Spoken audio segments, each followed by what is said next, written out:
Hello, and welcome to Church in Maine, the podcast at the intersection of faith and modern life. I am Dennis Sanders, your host. Church in Maine is a podcast that looks for God in the midst of the issues that are affecting the church and the larger society. Now, you can learn more about the podcast, listen to past episodes, and donate by checking us out at churchinmaine.org or churchinmaine.substack.com. Consider subscribing to the podcast. You can do that at either website or on your favorite podcast app, and leave a review. That does help others find this podcast. So I have another best of episode, which is quite common this time of year when people are scarce for interviews. And this one feels somewhat timely again. This is an interview I did in December 2021 with Drew McIntyre, who is a Methodist elder, Methodist pastor at a church in Greensboro, North Carolina. And he wrote an article for Firebrand magazine on Black Lives Matter.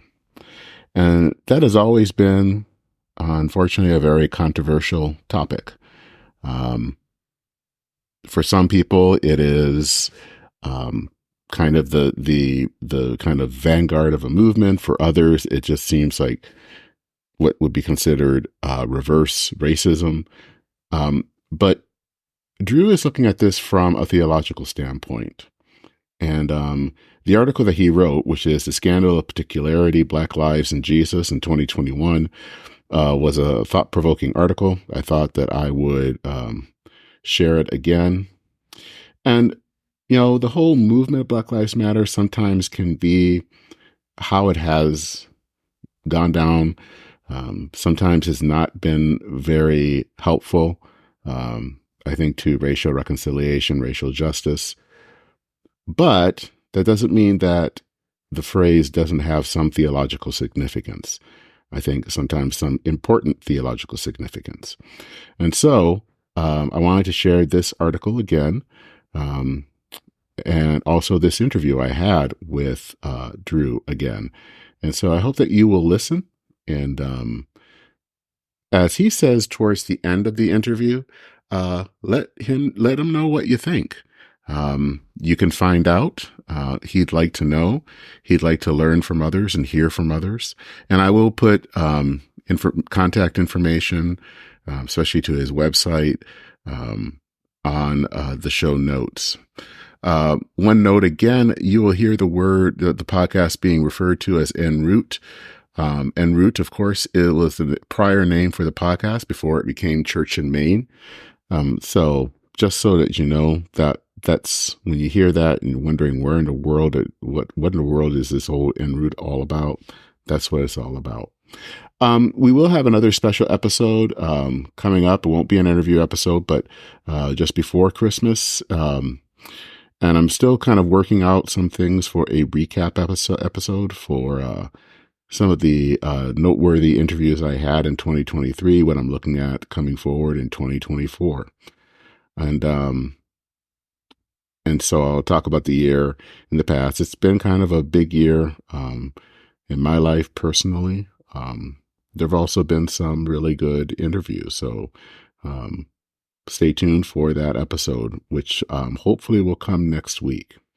But for now, let's listen to this 2021 interview I had with Drew McIntyre.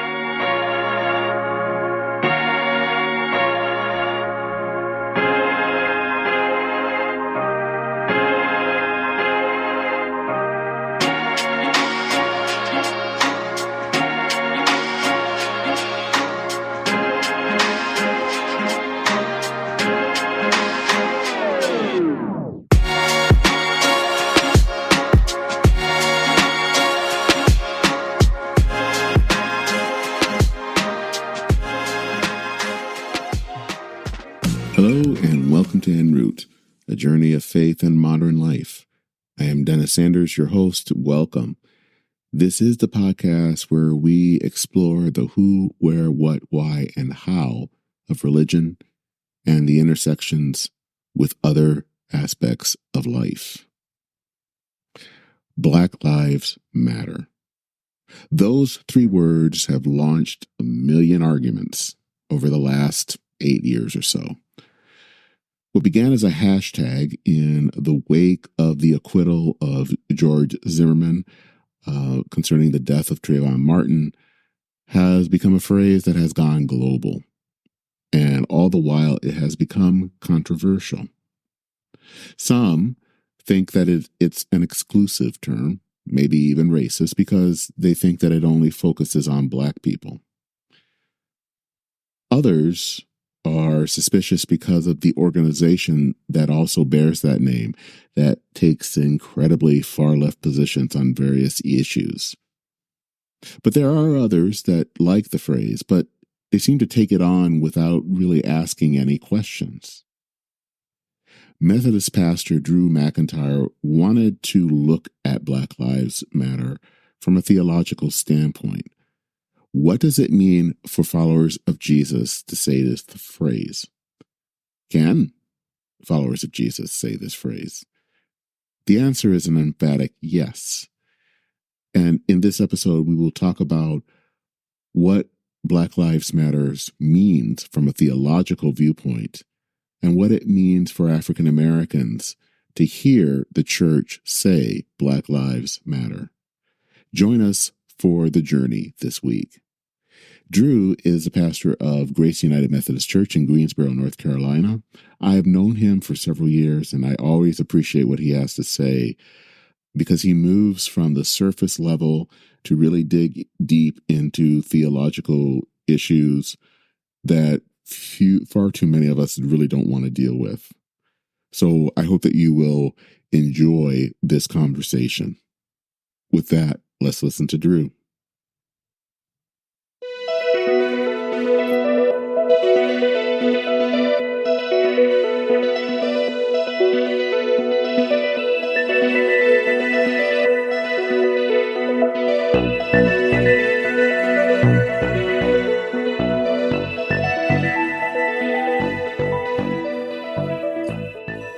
Well, Drew, it is good to talk to you. You too, Dennis. Thank you for having me. Well, for those people who are definitely kind of in the TLDR camp, would you be able to kind of give a summary of the article and kind of go from there? Sure. As a preacher, I'm used to people telling me I ran too long, so I'm used to that.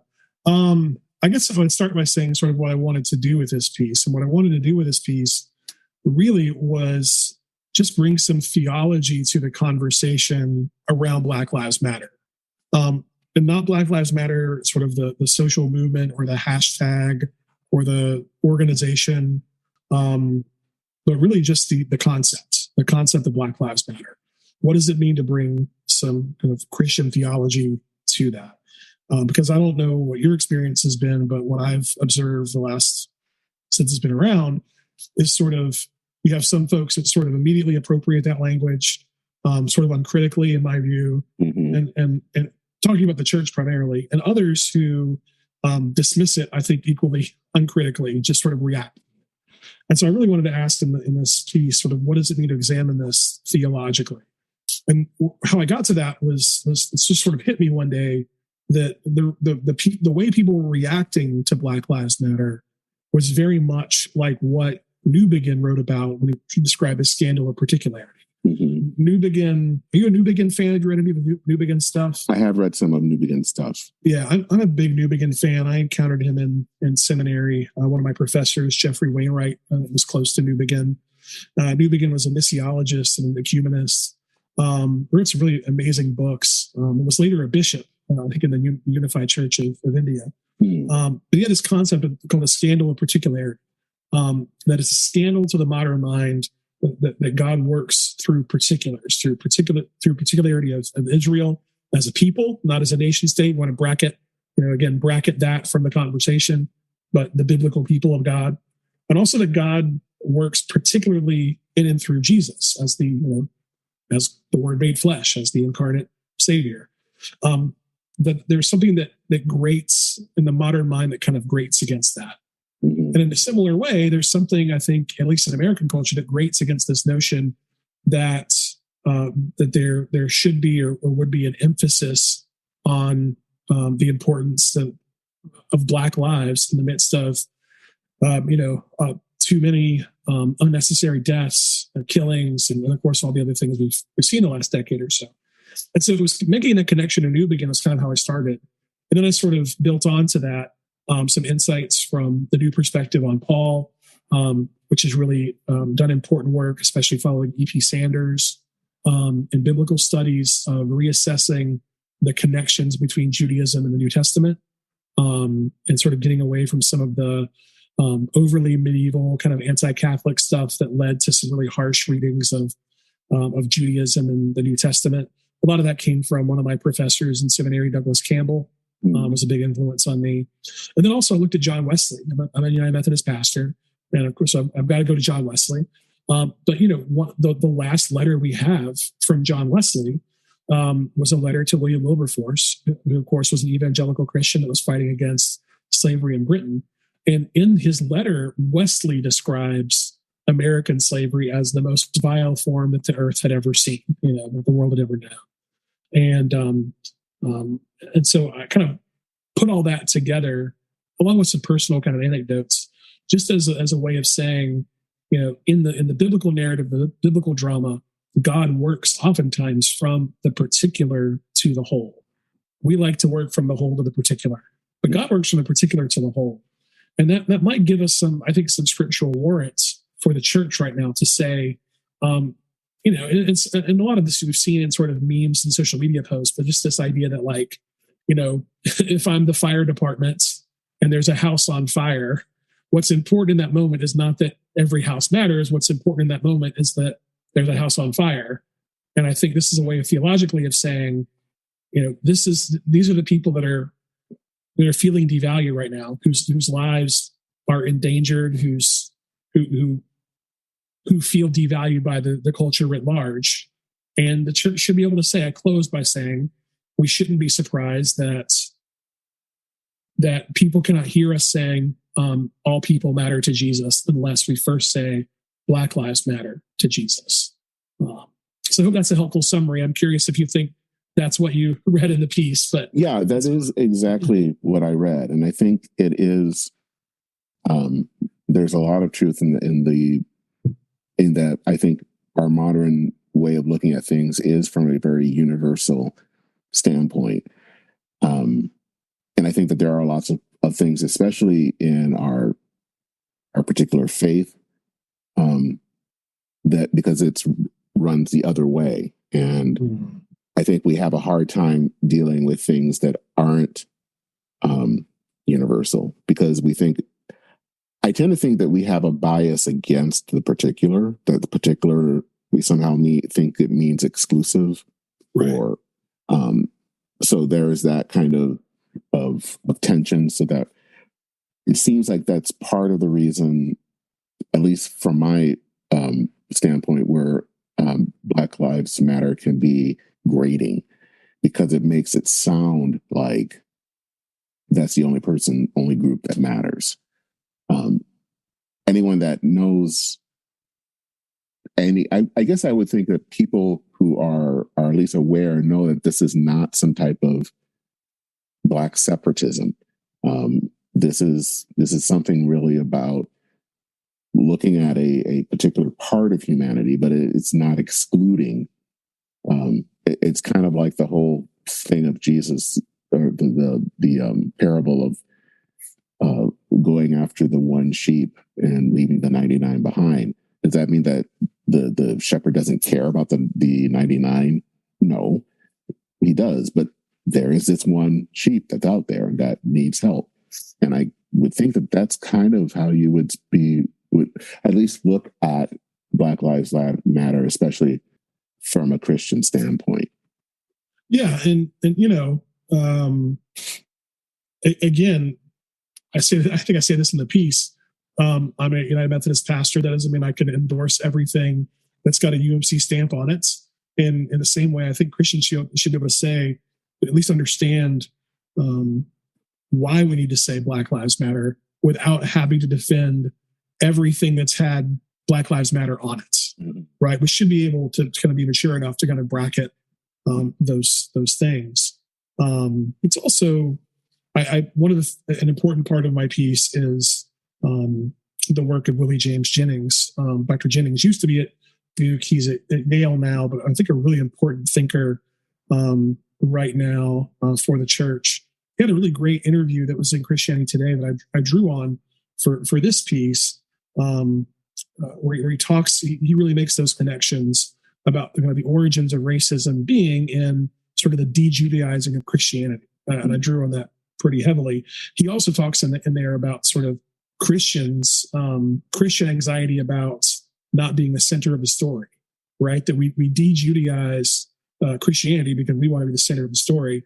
And so it's also worth naming, as I say in the piece, that I have a degree of awkwardness about this piece and about talking about it because I recognize I'm in danger of centering myself in a conversation that's not about me, and in danger of putting my voice in the middle of a conversation where other voices, frankly, are more valuable than mine.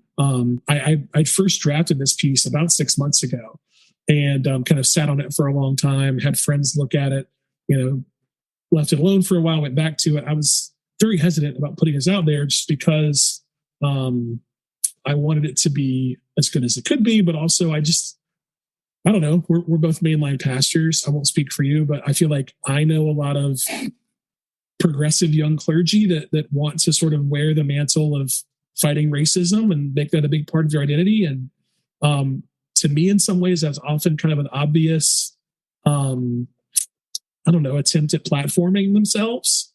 And I really don't want to be that. And so I was hesitant in some ways about this piece. It's not kind of racism, race matters is not something I've often written about. Not because I'm not interested. I try to read very widely and pay attention. But again, just because I feel kind of inadequate talking about it and, having an opinion about it, frankly, in some ways. So I'm grateful for the chance to talk to you about it and just kind of get your thoughts. Because again, I feel like I got something to say, but also I feel like I'm just another white guy saying too much in some ways. So. But, I think that part of it is important. And I can understand the concern about ending up centering yourself in that. I don't think that's what's happening here. I think it's actually, in some ways, and I know this word gets used way too much and usually doesn't mean what people think it means. But I do think that this was, in some ways, prophetic in that it's trying to speak maybe a difficult word that to help people understand what is the importance of this phrase theologically. And that can be, I think, disconcerting to a lot of people for a lot of reasons. If there are people who've, I think, immediately appropriated the word and just kind of go from there, there's probably a sense that, as I think you wrote, that you're not going far enough.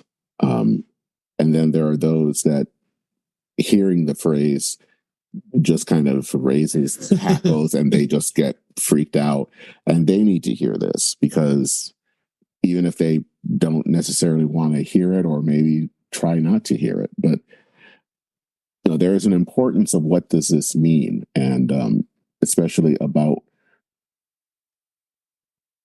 who is the gospel for, and ultimately the gospel is for everyone.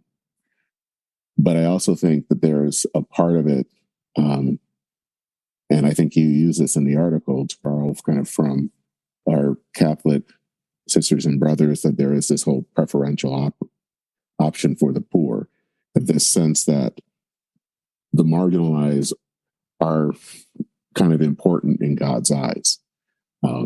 Again, not saying that no one else is, but that these people hold some special value. And, I think that matters. And I think the whole point of, I guess, again, putting Jews in the center of that story of salvation also matters. Because kind of the whole religion kind of doesn't work if you don't have the Jews in there somewhere. Yeah. I'm just saying. It just doesn't really work that well without them. So, yeah. Well, and I mean, Paul's, people beat up on Paul. That's a separate podcast, but Paul's very clear about this, that, and this is in the piece, that we are a wild Gentiles, or a wild olive branch, right? We have been graciously included in a story that was not ours, right? Through the work of Christ, the blessings and covenant of Israel are opened up to us. And when we forget that, it gets very ugly. At the risk of, every internet conversation devolving into talking about Nazis, there is historically a connection to Christians forgetting about the Jewishness of Jesus and the Jewishness of Christianity, making possible, the final solution. That's a real historical thing. That's not just hyperbole. That's not rhetoric. That's real history. Pretty much all you have to do is read the Barmen Declaration, and that will tell you. Yeah, absolutely. So bad stuff happens when many bad things happen when Gentiles, Christians, forget that the story does not center on us, that we have been invited to a table that was not ours originally, which is a scandal, but it's also true.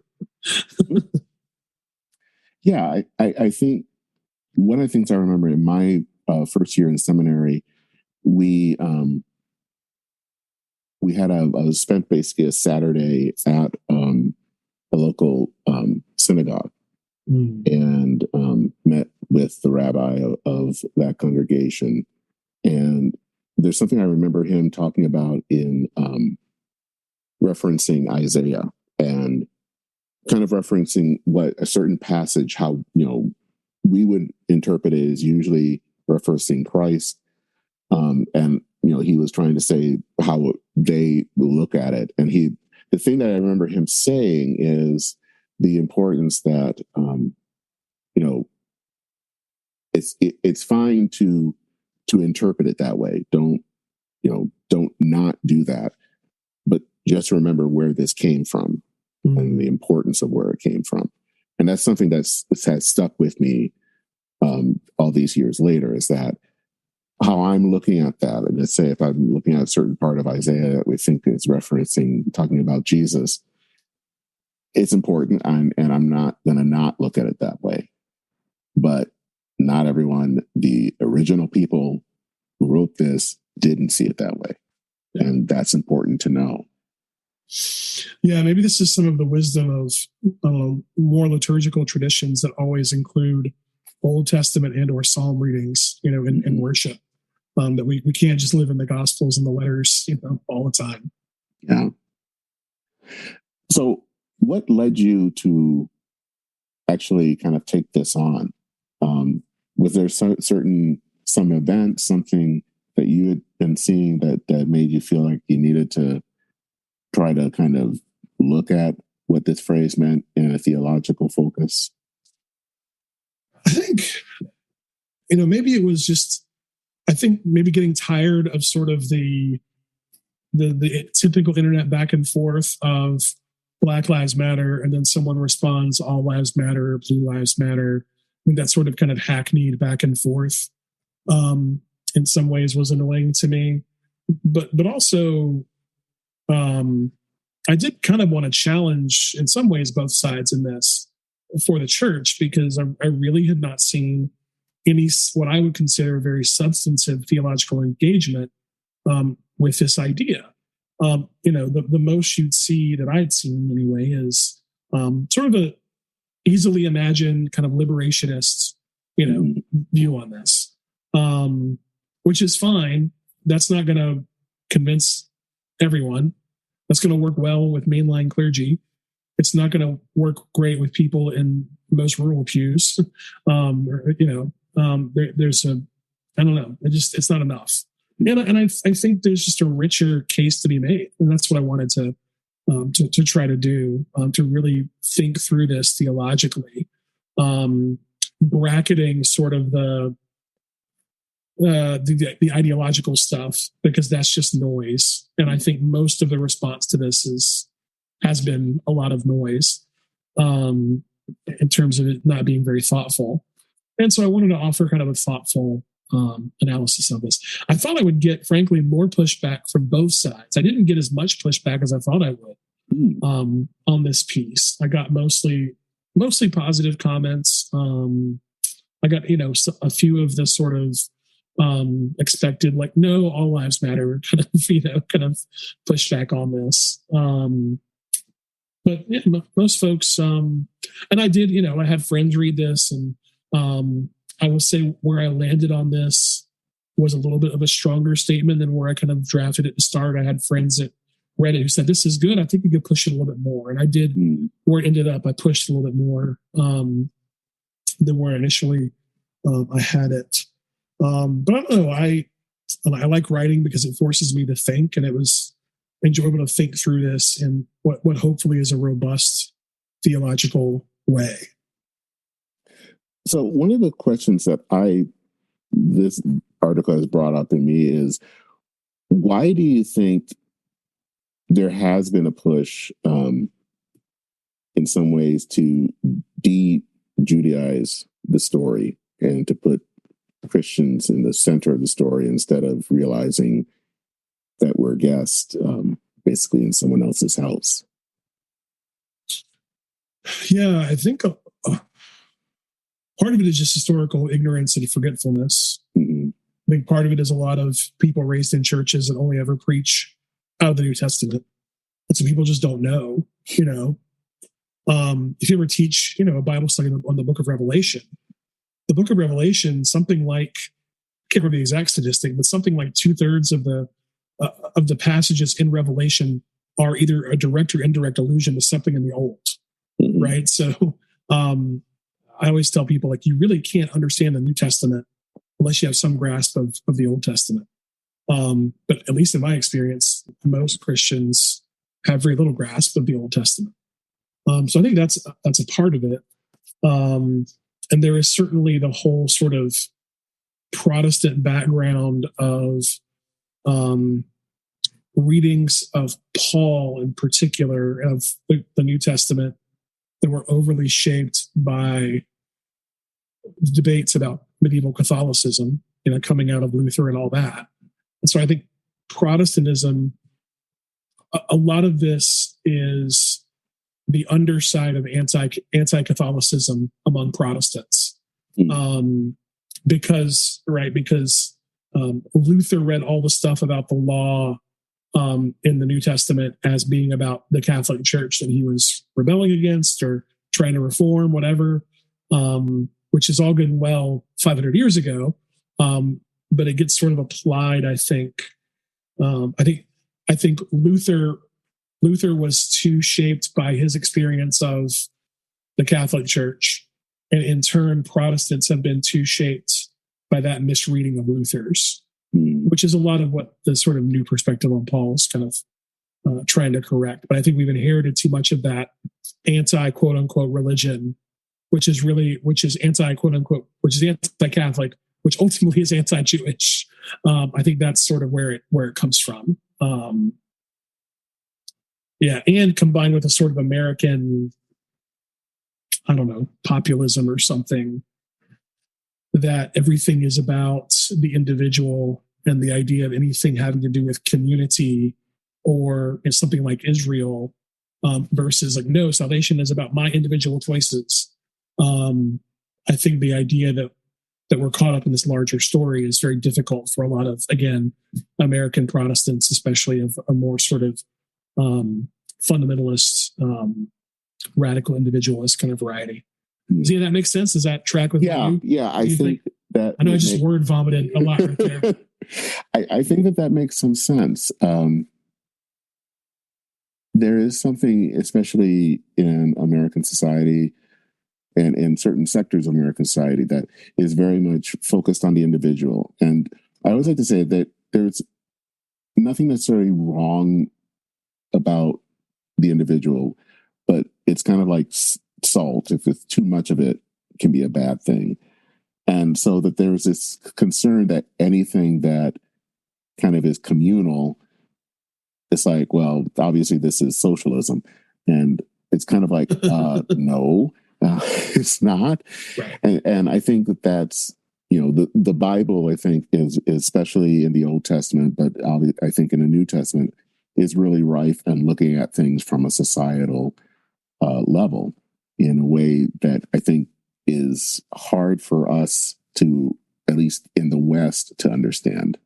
I think sometimes in other parts of the world, they might understand it more because they have a very different understanding of individuals and society and all of that. But here, that's always been hard. No, I think that's exactly right. And I fully agree. I mean, I got a lot of, I guess, my sort of, I don't know, and I feel differently about, I echo you, and I think the individual is very important. I mean, I'm a, free speech and all those sort of classic, kind of classic constitutional values, I think are very important, and individual conscience and all those things.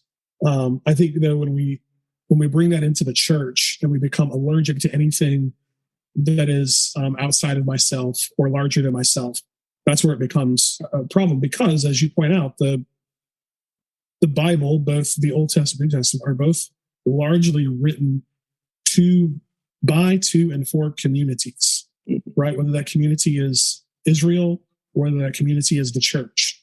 It is communities that produce the documents that became our Bible, and they're largely written to be read and lived in community. And I think we miss that to our peril. Yes, it's important to have personal discipleship, but you have to have your own relationship with God. That's, never take that away. But it's also meant to be a journey that we do together. And there's a reason that Jesus, the first thing he does is gather 12 disciples, right? We're meant to do this thing together. I agree. There are several things here that are always fascinating, but towards the end of the essay, you recount a story from graduate school with a pastor, and he basically says, and this is quote, "Don't tell me what you believe about Jesus. Tell me how you feel about Black people, and then I will tell you everything I need to know about what you believe about Jesus." Yeah, I find that a fascinating statement. And what do you think he meant by that? And how did you take that when you first heard it? It definitely, it struck me, obviously, because I remembered it. This is more than 10 years ago. This is, over 13 years ago. It definitely stuck with me. And at the time, I think I said this in the piece, I was taken aback by it initially, very much because of the scandal of particularity. Like, wait a minute, what do you mean? But the context of that, and I didn't have space to this in the article to explain this, but the context for him saying that was, I'm pretty sure it was a conversation just talk about scandal, this whole notion that, people who consider themselves Orthodox Christians, who communed every Sunday, who baptized their kids, who, chanted the Psalms, whatever it was, people that went to church every Sunday, gave to their local churches, who also at the same time either owned slaves or underwrote Jim Crow or had a Klan robe in the closet, right? That whole notion that for wide swaths of American Christianity and beyond America, there are millions, if not billions, of Christians who did not connect their faith to how Black people were treated.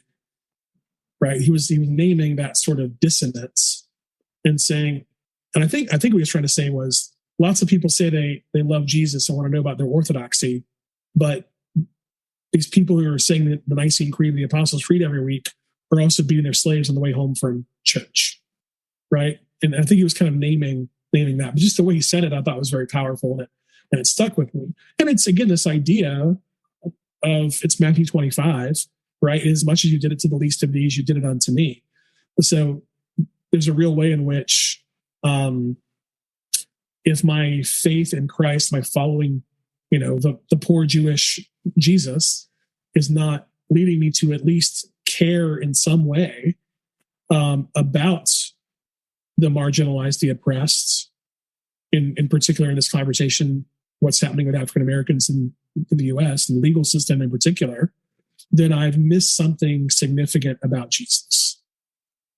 It was funny to recall that story.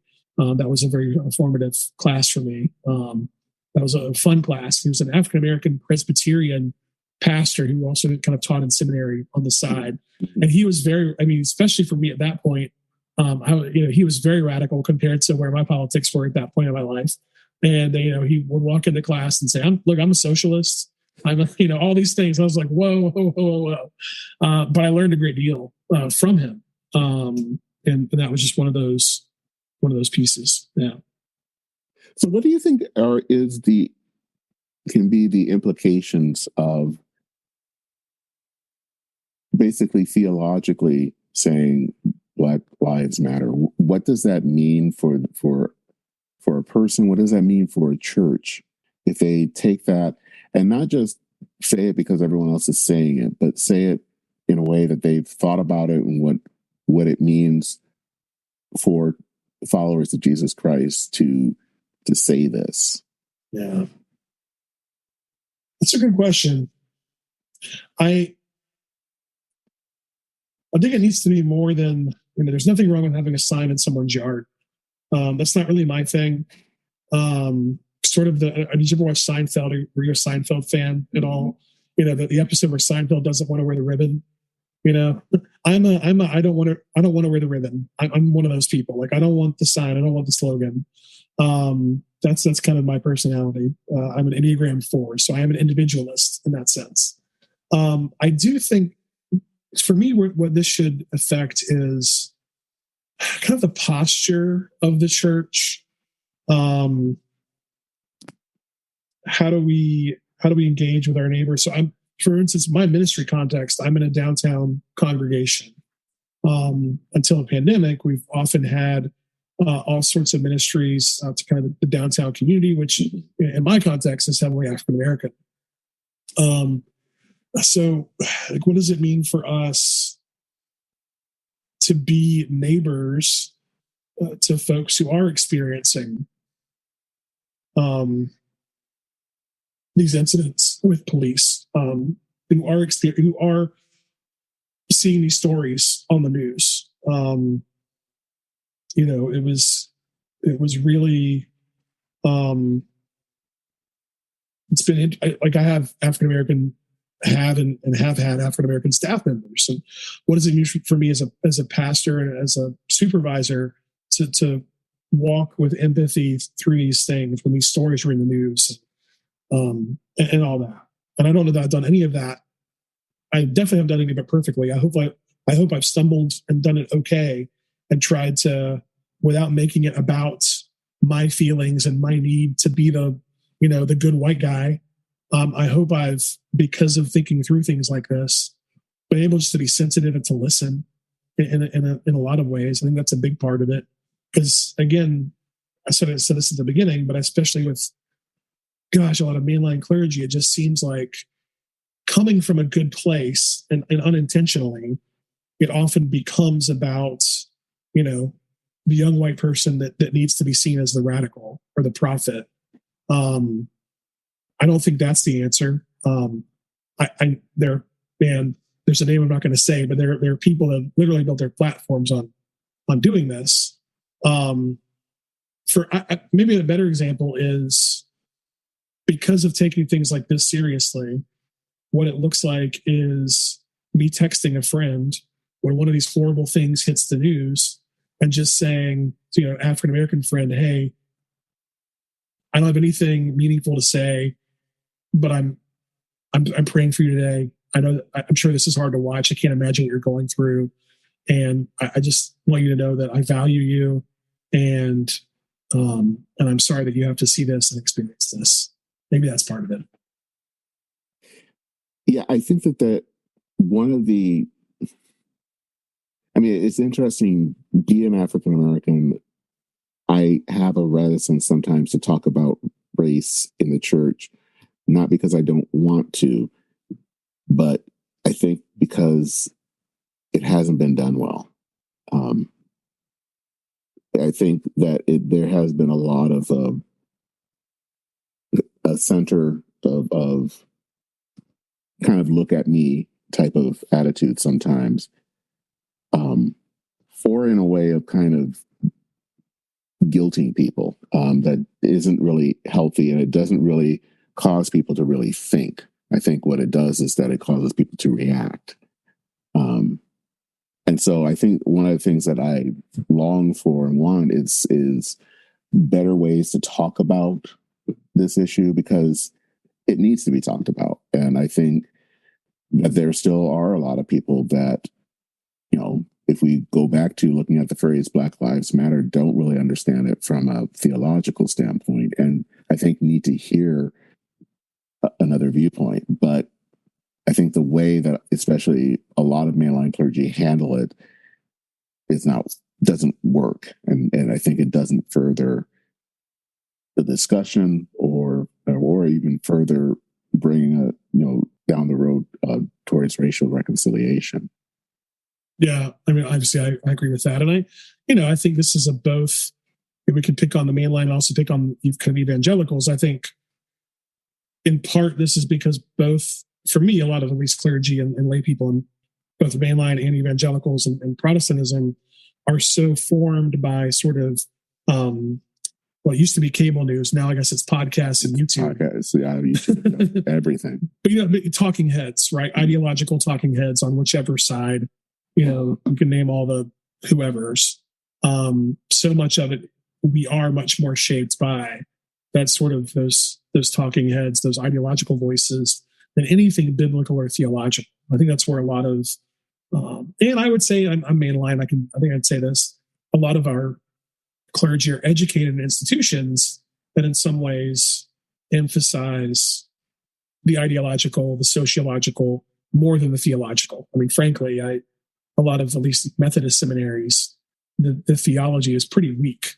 One way of understanding the mainline is you can believe anything you want theologically, but you better believe these things politically. Yep. They're very, very open-minded when it comes to who Jesus is. Very close-minded when it comes to what your politics should be. And that starts in the seminaries in some ways.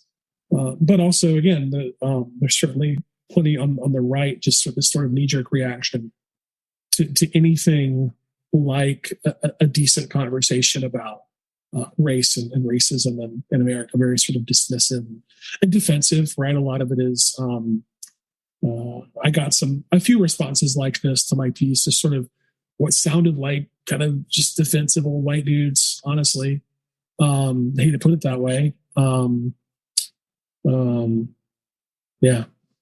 Why do you think that there can be defensiveness? Because I think you see that happening in a lot of different places. I read a lot of writings by David French, and I think he wrote something. This was maybe back in the summer, that talked about racism and the importance of really coming to terms of things. And he got just a lot of vitriol from it. And what is it about even just having, not even just saying Black Lives Matter, but even just talking about issues that, racial issues that are still a problem, that people get immediately defensive? Is it that they're looking at this from an individual standpoint and thinking that it's blaming them, or what's going on? Yeah, I think there's some of that. I mean, I think, I've definitely had, when I was younger, conversations or listened to a lecture or whatever about racism or something in racial kind of history, where I feel implicated, right? Where there is this sort of that sort of personalized thing. I think there's a lot of I don't know, a lot of fear of that conversation, a lot of, one of the things I say this, to this in sermons and in classes, one of sort of the mythologies of the South, Stanley Hauerwas talks about this in some places. One of the kind of the mythologies of growing up in the South is, of course, related to, the Civil War was fought over states' rights, right? Yeah, another big one is you never meet anyone in the South whose family owned slaves, right? It's just a kind of a trope in conversation, but I can remember these conversations growing up. All just vanished. Right? Yeah. Like, well, yes, slavery was wrong and slavery was a problem, but our family wasn't involved in that. We were poor white people, right? So that defensiveness, I definitely recall a lot hearing growing up. I don't know if you find that as much in, 20 somethings now, but I certainly remember hearing that stuff growing up. I think, yeah, it's hard to say. I think it's multifaceted and it's different for different people. I mean, there is I think I already said this, right? I had some trepidation about writing this piece and publishing it, in part just because it's about race. Mm-hmm. And the conversation in a lot of places is pretty toxic. On both the left and the right, where if you veer from whatever the orthodox position is, you're going to be vilified very, very openly. So I think in some ways, at least online, that conversation is pretty toxic. I think it's unfortunate, and maybe what I should say is I think a better answer is relation. I think the best context for this conversation is relationships. Right? Like I've learned, I try to read a lot of books and stuff like that, taking classes. But, it was one of the most, again, formative things for me was early in my ministry, one of my district superintendents. I want to say this was maybe shortly after the Trayvon Martin case, or when that was still kind of pending. So this would have been close to 10 years ago. I think the timing's right. I don't know. But my African-American district superintendent, which in Methodist Church is sort of kind of like a mini bishop, right? Kind of my immediate boss, and the bishop is all of our bosses in our polity. Our DS, who's African-American, describing the conversations that he had to have with his children when they were growing up about how to deal with police, right? And I remember that moment, like I never heard a Black person describe that conversation before. That was new to me, right? And I was in my mid-20s probably at that point. I mean, that was a new concept to me. And so just in the context of that relationship, someone I trusted and looked up to, saying, look, I'm not that old, but I had to have this conversation with my teenage son. That was huge for me. And that's not a talking head. That's not a bullet point. That's not an article. It's not a blog post. It's not a tweet. That's a person I knew and loved and trusted, saying this is what it's like for me and my family in North Carolina in 2011, whatever it was, when some of the pushback I got on this piece was like, this is not practical. What do you do with this? And one response to that is something I think churches can and should do is have partnerships between predominantly Anglo, predominantly African-American churches. And there's a friend of mine in town who's a Methodist pastor who's African-American. And we began kind of a process of, like, this was a few years ago before the pandemic. We would get lunch once a month or so, have a burger and just kind of talk and catch up. And most of what we did was not really talk about social stuff or even church stuff. We're both nerds and we talk about Marvel movies and comic books and that kind of stuff, but just sort of bonding on a human level. And we began to talk about, hey, we should get our churches together. What would that look like? How can we, should we do a Bible study together? Should we have potlucks together? We were in the process of starting that, and kind of the pandemic happened. But I think that's sort of, for the church, a great place to start stuff like this is just building local relationships. I'm in Greensboro, North Carolina, which is in some ways, a hotbed of the civil rights movement in the 50s, the citizen movement, stuff like that. My church is walking distance to the International Civil Rights Museum. So we should be able, in my context, to have this conversation. And again, posture, right? To be able to go to our neighboring African American church and saying, we want to have a relationship. We want to learn from one another.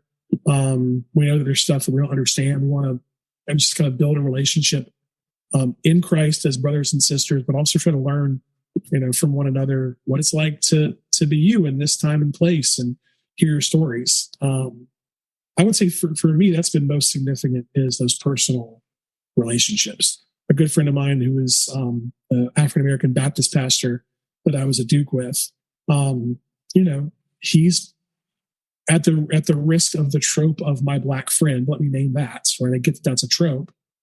But it's been hugely important for me to sort of have those conversations and ask him questions I'm not going to ask other African-American people that I know through the course of the last 5 to 10 years when these things are in the news and stuff like that. And just to hear his stories about being pulled over by the police and what it feels like to be in a shop and have eyes on you, right? And I teach a class at a local college, an ethics class, and most of my students are African American, and they write essays. They talk about being 17 years old in this progressive city that I'm in, supposed to be progressive, and they still get those looks from the store clerks and all that, right? So it's conversations like that, I think, that have opened me up to be able to think and talk and write in these terms.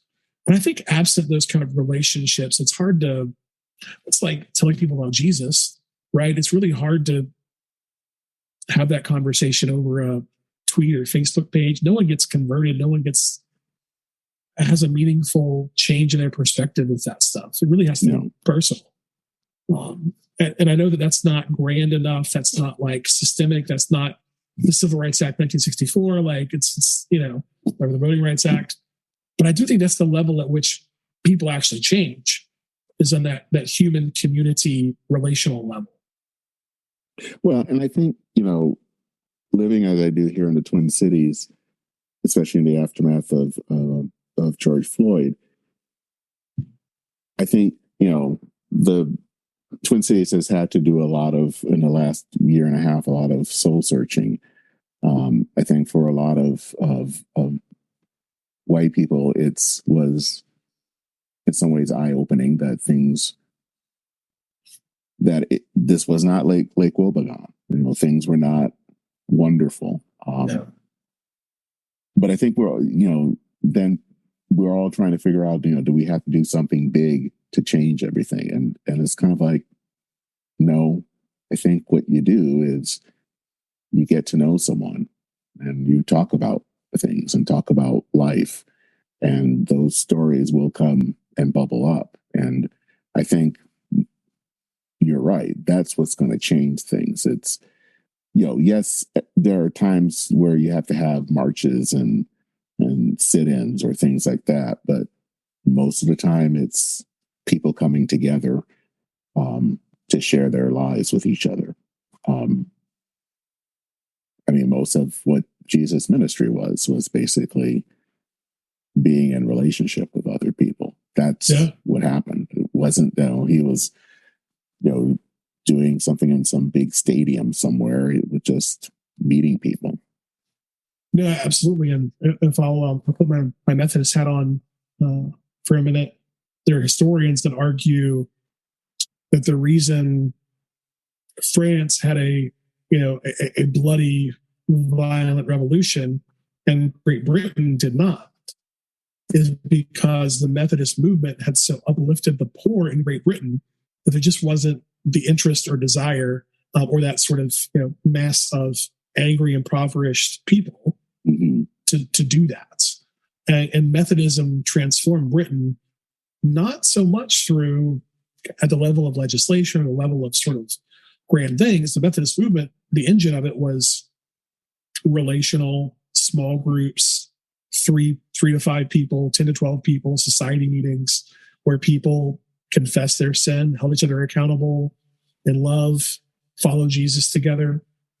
And a lot of that uplifted the poor. They built schools for poor kids and all that, but it happened at a very micro level but it had very large consequences for society writ large. And I think we often, I don't know, that doesn't sound big enough to people. And not to say there's not things that couldn't be done, for sure. I read last year, I think, New Jim Crow. And that was a very eye-opening book. That was a very, difficult book, but also very well researched and a significant book for me. But I do think for people's perspective, we've learned this with the abortion debate. I think that changing legislation does not change people's hearts and minds. And I don't think that we're going to come to a better understanding of the history of racism and its implications today with legislation, even though there's some that may be helpful. It needs to happen at a level of people. Yeah, I think the way that the kind of racial progress has happened is, I think in the 50s and 60s, what was happening was dismantling the legal framework, the laws that were in place, and all of that. What's happened in the years since, the 50 years since, is more dismantling kind of the social framework. And that takes a lot longer because it's not as visible. It's easy to take down a whites only sign or it's something like that, or integrate a school. Well, it's not that easy, but it's done. But it's harder to start to really deal with some of the maybe the biases or misunderstandings or things that have been there for decades. And I think that takes time. Yeah, for sure. I'll name a resource that I found helpful that could be a model for still what we're describing. It was one that I listened to, I think, last year. The author's name is escaping me. It was called "Be the Bridge." It was. I thought it was maybe the best book I've read that tries to approach racial reconciliation, racial justice from a Christian lens. A lot of what's out there is from a secular perspective, and there's value to those too. This was from what I would consider a pretty robust theological frame, and that's one. And it's got like discussion questions and stuff for church discussions and discussions between an Anglo and a Black church and things like that. That I thought was actually a pretty helpful resource on this for what we're talking about. One question that I have is, and you kind of touched it briefly in the essay, is what do you think was the role of John Wesley when it came to the issue of race during his own lifetime and then after that?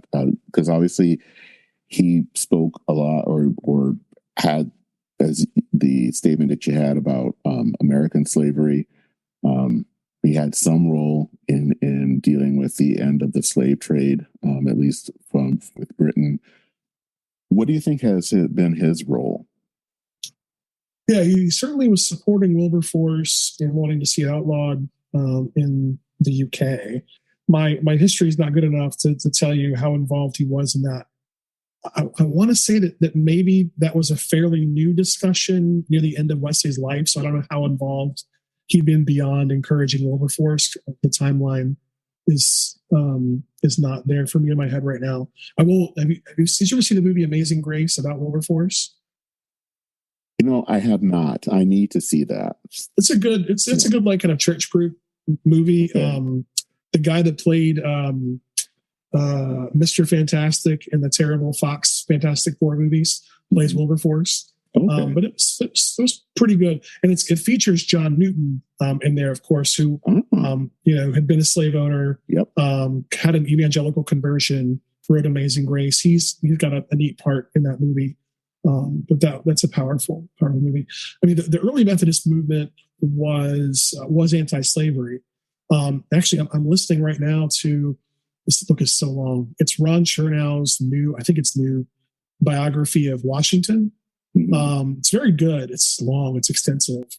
But one of the anecdotes in the book is when the two original American Methodist bishops, Asbury and Cope, they actually visited Washington's house because they were putting forth a piece of legislation in Virginia to end slavery, and they wanted Washington's support. Of course, Washington hemmed and hawed on that. He didn't put his name to it explicitly.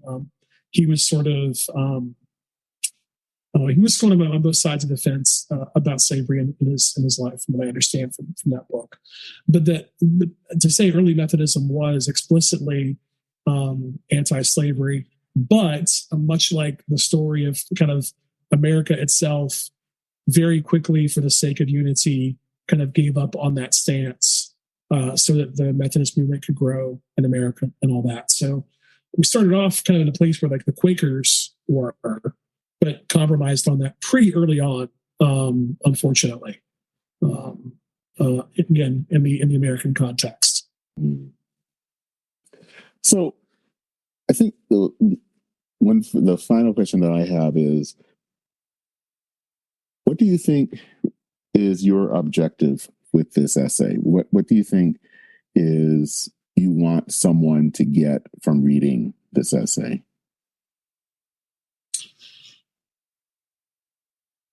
I would want someone that has been, let's say, a supporter of Black Lives Matter, who's a Christian, to walk away thinking that they have a more robust theological frame for making that affirmation. Mm-hmm. That they're not just saying that because they're a good liberal. They're not just saying that because they're a good person, but that there is significant theological and biblical warrant for saying it, for how God works in history, how God works in Scripture, the arc of salvation history, all those things. I would want someone that's maybe not been as quick to affirm Black Lives Matter, who's a Christian, to think more carefully about that, the reasons for rejecting that. And hopefully I've given them hopefully some good reasons to think maybe differently about it, both about why it's something that we can and should affirm from a Christian perspective, and why it's worth rethinking. And I think why our African-American neighbors need to hear the church say this, maybe. I don't want to speak for anyone, especially for African-Americans, but again, I think, I don't know, silence is violence is sort of a trope, and it's a little silly to me. But there is something to the church needs to have a moral voice. And I don't think that should be an ideological voice. You and I have had conversations along these lines previously. So maybe that's part of it, is that for the Christians that have resisted this language, to see it not as a political or ideological statement, but to see it as a statement of God's grace for all of humanity, in particular for our African American sisters and brothers, who at least we should be willing to hear them say, we feel like, based on not just hundreds of years of history, but the last 10 years of history and all these horrible things, that society does not care what happens to us. And as the church, we should be able to the first people to say, for us, because we love Jesus, your life matters to us. I think that is a great place to end it. The essay is The Scandal of Particularity, Black Lives and Jesus, which is in Firebrand Magazine. And there will be a link in the show notes. And Drew, it's been good to talk to you, to have this discussion. I hope that we can have this discussion again sometime soon on another topic. Yeah, this is a lot of fun, Dennis. It's nice to connect via Zoom, face to face. Thanks for the chance to talk about this piece, and I'd welcome your listeners to reach out with questions or comments. I really part of writing this is I want to learn, and I want to learn from folks that like it and folks that don't like it. So I'd love to hear from folks. Shoot me an email. You can leave a link to my Twitter or whatever. I'm not hard to find on the interwebs. But thanks for the chance just to talk, and for your insights as well. All right. Take care.